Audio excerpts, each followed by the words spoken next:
On his 53rd birthday, he walked in here, asked what she wanted for the place. She named a price. He said, okay. And we never took an audit. We never checked the inventory. We never verified the receivables. We never checked the titles to the real estate to see whether they were really owned or anything else, because she gave me her word, and I gave her the $55 million, and when you got Mrs. B's word, you've got something like a document from the Bank of England.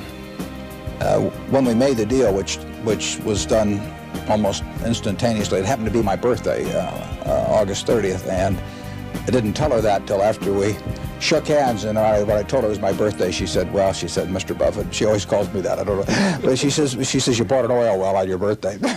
Price, $55 million. If I could start a business, and I had first draft pick, like in the NFL, of the 25 top graduates of the top business schools in the country, and the 25 picks from the top CEOs of the Fortune 500, or I could take Mrs. B to run the business, I'd take Mrs. B. There aren't any other Mrs. B's. You know, I had a woman that couldn't read or write that came to this country and finally put $2,500 into a business and became the largest home furnishing store in the country. And she worked till she was 103. Mrs. B is incapable of operating at less than 100%. I mean, she has no low gear or no medium gear. She's got high gear, and she is in it all the time. It's the largest home furnishing store in the world.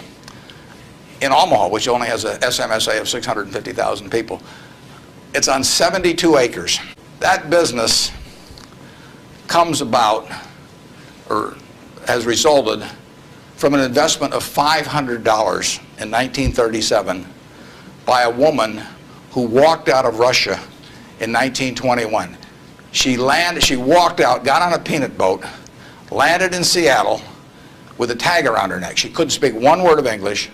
The American Red Cross looked at the tag. It said Fort Dodge, Iowa. They got her to Fort Dodge, Iowa. She couldn't pick up the language. She was there 2 years. She said she felt like a dummy. So she came to Omaha because there were other Russian Jews there, and she'd at least have somebody to talk to. Her little girl started school, Frances. Frances would come home at night and teach her mother the words she learned in school that day. That's how this woman, Rose Blumkin, learned the English language. She brought 7 siblings over from Russia, one at a time, $50 every time she saved $50. She sold used clothing and other works. She got her 7 siblings over, her mother and father, and by 1937, 16 years after she got here, she saved $500.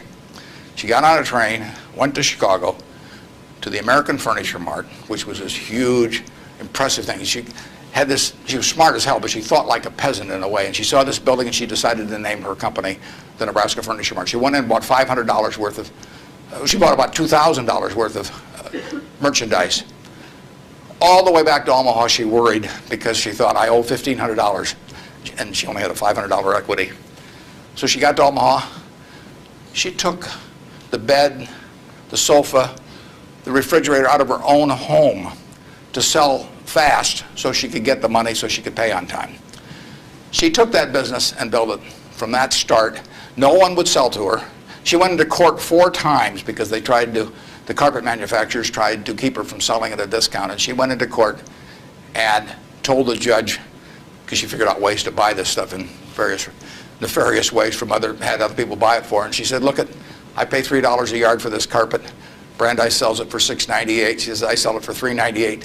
Just tell me, Judge, how much you want me to rob people. She defended herself. Papers wrote it up. The judge bought carpet from her the next day. I mean, it was marvelous.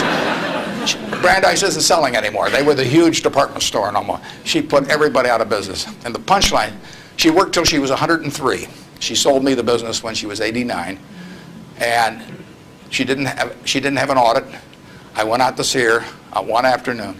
I took a check out with me because I knew she wanted to do something. And I said, Mrs. B, here's the money. I said, I don't need an audit. Just tell me whether you owe any money. She said, I've never owed any money since I owed those guys back in 1937. And she said, it's all free and clear. She'd never seen a balance sheet. She didn't know what accounting terms meant, but she understood the nature of the business. And I told her, I said, I'd rather have your word, than an audit from every one of the big 6 or big 8 or whatever there were, the number at the time of the top auditing firms. And she worked till she was 103. She died at 104. She had 3 siblings at her funeral. I mean, those are some genes. Her son works there now. He's 82 or 3, and the 3 sisters are all alive. But the punchline is, she couldn't read or write. This woman could not read or write. If you told her this room was 68 feet by 43, she would tell you how many square yards it was like that. She never went to school a day in her life. Something what they'll remember for a long time. I hope till the next birthday they'll still remember the bugs. Even though Mrs. B no longer owns the store, she still puts in over 70 hours a week, working all 7 days and 3 nights. And vacation is a dirty word. Do you have any advice to somebody who wants to start their own business? Honey, how can you give an advice? Anybody. I got 640 people working in the store. Some of them don't know how to figure 2 and 2 is. They have to have the computer. You can't give advice. Everything is in you. God bless me. I had a talent. Anything I done, I made money.